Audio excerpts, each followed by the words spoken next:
Alright, what's up? In today's video, we're going to be asking digital nomads what do they do for a living. We're in Bali, Indonesia, one of the biggest hubs in the world for remote workers. We'll be talking to business owners, freelance workers, and entrepreneurs and asking them questions like, how much money do you make? What do you do for a living? And asking them advice on how you can become a digital nomad as well, and more. You're gonna wanna watch this whole video and listen to each piece of advice to learn exactly how you can make money, travel, and live anywhere in the world that you want. You do not want to miss this. I decided to go to Tropical Nomad Co-working Space, a place where some of the most successful digital nomads come to work, all in a relaxing environment. What's your age, name, and what do you do for a living? My age? Okay, I'm 34. We build websites. What's your name? Debbie. What's your favorite part about living in Bali? It's always normally hot. The people here are really, really nice. The grabs here are really good. So you can like order food online for really, really cheap. You can like get around for really cheap, and you can like cut through traffic really easily on motorbikes as well. And you don't need to wear a helmet. Yeah, wear a helmet, please. How did you get your remote job? Got it by accident. I started a consultancy firm. I realized that people were actually needing websites. It took me 3 months for someone to build my website, and I got really annoyed. So then I just built something in like one day online myself. It was really, really but it did the job. What's the best advice you can give somebody to become a digital nomad? Truth is, if you love what you do, everything just falls into place, and you just have to network and like chit chat to people, because some people have really, really good ideas and have done it.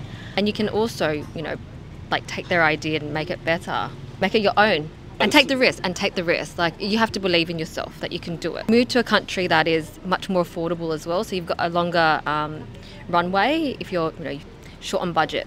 What is the most important skill that you've learned to help you on your journey? The hyper focus. So dedicate some time when you're really, really starting out. You just have to, have no distractions and just really, really focus on your work, and then everything just pays off. What's your advice to make a lot of money? You need to start somewhere. So as an example, when I started really, really small, but now, and then you build up your portfolio. Yeah, you build up, your confidence, your knowledge, you start chatting to other people as well, being surrounded by other entrepreneurs, learn from like people that have done it. What's your name, age, and what do you do for a living? So I'm Finn, 26, and I do branding design. What is branding for people who don't know? It's basically visual communication design. Basically said, it's logos and websites and adverts. How do you add value to the companies that you work with? I think primarily what I like to do is just make it look sick, right? Let's be honest, you just want to make it look good. Yeah. Secondly, you want to be consistent. When you present yourself online, you want to have some sort of consistent image that people say, oh, that's him. Recognizability, you want to have identifiable factors, like a color system, a typography system, which you can then go ahead and apply to different dimensions, different areas, that it always remains consistent. Where are you from, by the way? South London. What advice would you give to somebody who wanted to become a digital nomad? Start with passion, man. I've been doing this. I like designing, I don't really chase money too much. I like to think in terms of, getting really good at my craft, and then the money will follow. Just learn as many different things and try to fuse it together. Also, you need to learn how to present yourself online, but essentially don't lose track of, what's innate to your being. Don't follow hypes. Try and become a master. Let's pull up a book here. Oh yeah, you were reading Green, this. Absolute GOAT. What is mastery about? Becoming a master in a field. In becoming a master is actually doing as many things as possible in life and trying to find unique connections between them. What unique connections have you made throughout your career? Try not to think in the categories that are assigned by everyone else. Whoa. Become like an innovator in your field. What do you think the most important thing a mentor has taught you? Social skills. It's going to help you in any field, I mean, let's be honest, all the egos and self-centeredness. We are humans, and it's important to factor that into almost everything that you do. Would you be willing to share how much money you make?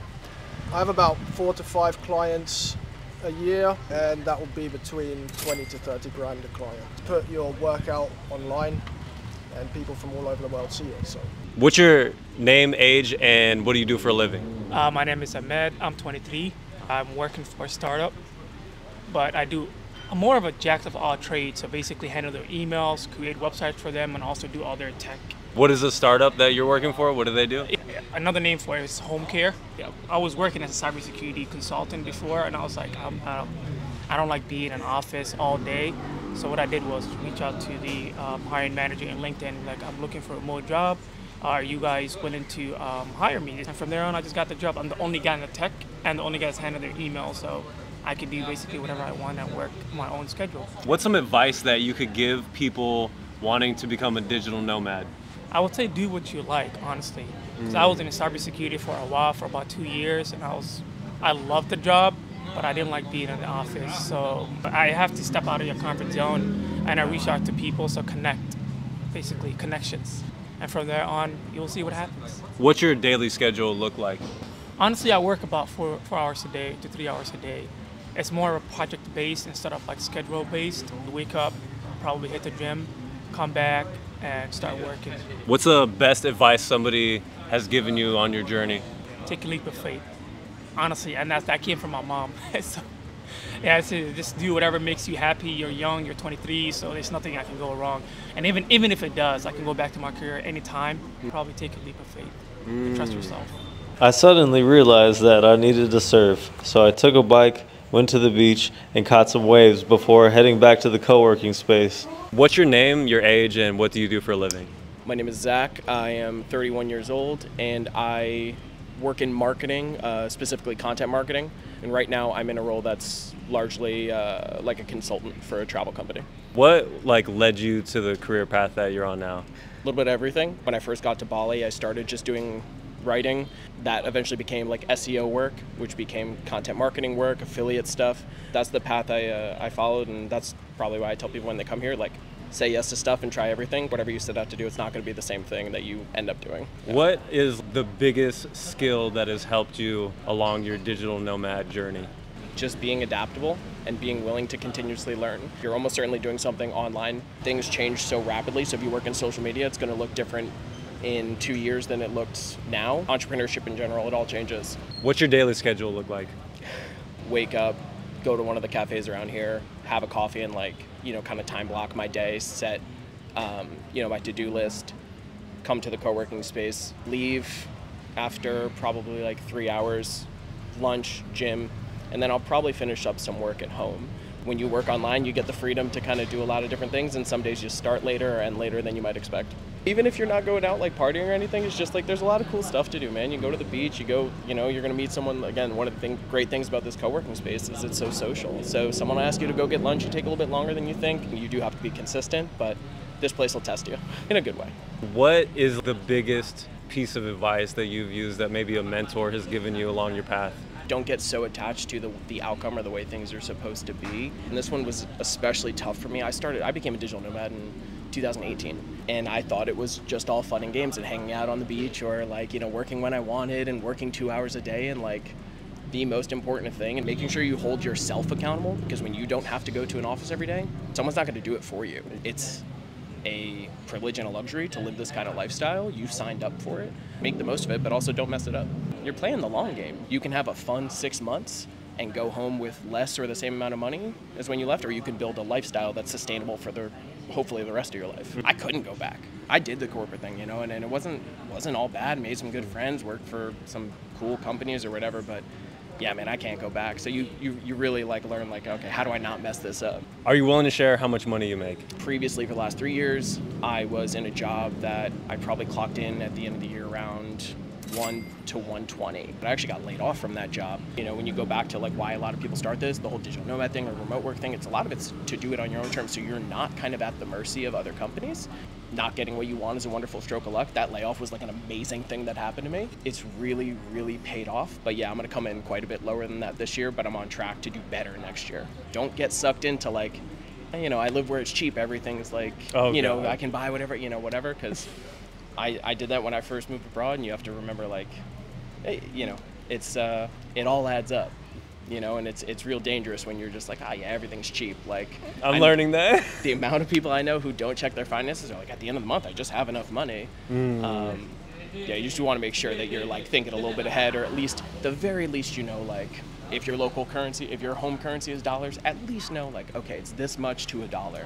So every purchase, you kind of run it through that lens. Oh, Otherwise, Otherwise, yeah, man, it's easy to live like a king, queen, whatever if you're not careful. But that bill comes due eventually. What's your name, age, and what do you do for a living? Amanda, I am 30, forgot how old I am, and I'm a business consultant and do online courses. What kind of online courses do you run? Primarily for entrepreneurs, mostly service-based entrepreneurs, so pretty much at every level from starting their business, actually acquiring online skills, and then scaling up to 7 figures. What kind of consulting do you do for businesses? Helping at multiple levels, primarily the higher levels now. The lower levels, mostly I have like courses, group programs, but I help them as well as some startups with a lot of marketing, team growth, and some of the like internal infrastructure of an online business. How did you like get started with this career path? Pretty much like everyone, like didn't go to college necessarily for this, but I ran a couple of other online businesses before. I ran like a web design business, dabbled in ads, e-commerce, kind of like all over the place. I have like an advertising and sales background from the corporate past life a little bit. What I really loved most was like the business strategy side that I found from just running my own businesses. So then I kind of dipped into that side, helping others with the business strategy versus me doing web design. You say you're more passionate about what you do now? Yeah, for sure. I still love design and all the things, but that's kind of what's fun about like running your own online business, because you get to do a little bit of everything. What would you tell somebody starting off on their journey? I would say don't try and have it all figured out. Most people end up doing something that they weren't doing before, but you just have to jump in. You just have to like be okay with some unknowns and start trying things out, start connecting with people, get yourself out there, because as soon as you start trying a business and a skill, you start to realize what you like and don't like and what's going to work for you, versus just trying to like overthink this perfect plan for an online business. Almost everyone that I work with and coach, the thing they started with is not what they're doing now, but they couldn't have gotten to where they are now without kind of that messy figuring it out phase. What is like the most valuable advice that you've gotten from someone? Treat this like an experiment. When you get too rigid with what you're doing as an entrepreneur, you're not going to grow very far, because by nature being an entrepreneur requires risk, and not just like in the beginning, like again and again and again. People think that once you scale to a certain point, you'll have it all figured out and it'll be easy, and certain things get easier. You always have to be experimenting, adapting, changing. The landscape changes, your audience changes, buyer behavior changes. So like if you aren't willing to experiment and have that mindset, you're gonna get stuck and left behind. What's your daily schedule look like? Depends what country I'm in. When I'm here in Bali, I like to get up early. The sun also just always wakes you up here in Bali, I feel like. Work out in the mornings. I'm trying to do more yoga. So, but anyways, I like to get movement in the mornings. And then depending on my call schedule, I'll normally have like calls first thing or late in the evenings to kind of coordinate with a bunch of time zones. But my day-to-day really varies. I have a team. I have a team of 3 core team members as well as some other contractors. So I'm always coordinating with them, reviewing their projects and their work, answering clients from group programs or individual consulting. And then the most of my job is marketing because of courses, funnels, products, all of that stuff. So I'm on every platform, creating 50 million pieces of content all of the time. Are you willing to share how much money you make? Sure, yeah. We typically make anywhere from $500,000 to $800,000 per year. Obviously that's top line revenue. I have a team, some softwares and things like that, but we typically have a 60 to 80% profit margin. You're badass. What's your name, age, and what do you do for a living? Hi, my name is Manuel. I'm from Germany. I'm 28, 9 years. I'm growing my business as a professional photographer and videographer. Just quit everything in Germany, bought me some professional equipment, and now I'm here. What inspired you to buy your equipment and leave Germany?